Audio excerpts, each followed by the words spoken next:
Hello guys, in this video we will see how to check MySQL Server startup time and uptime. Startup time is the time of MySQL Server started. Uptime is the difference between MySQL Server started time and current operating system time. First we are going to check the startup time. Connect to MySQL Server.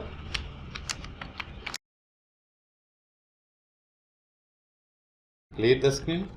This is the command to check startup time from MySQL Server.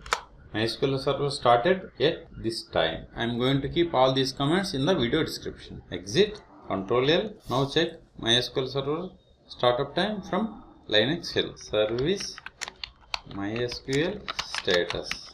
See, MySQL Server started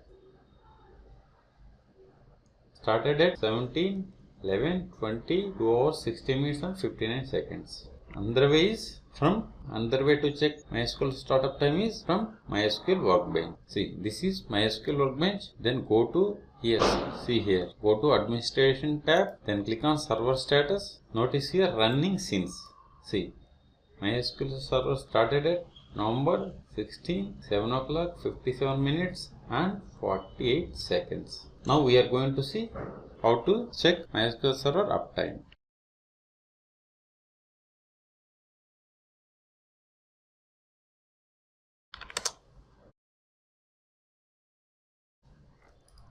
Run this command to get the MySQL Server uptime.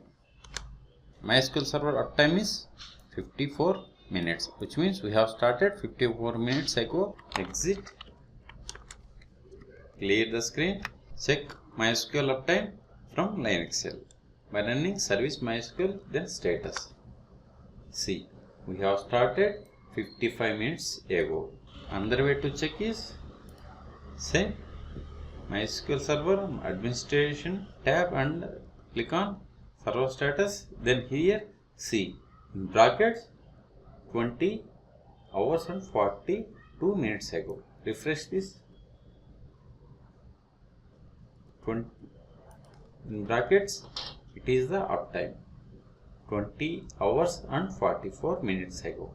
So in this video we have seen how to check MySQL Server startup time and uptime by using three methods. One, by SQL statement, then from Linux shell, then from MySQL Workbench. For more MySQL videos, please subscribe my channel. Thank you.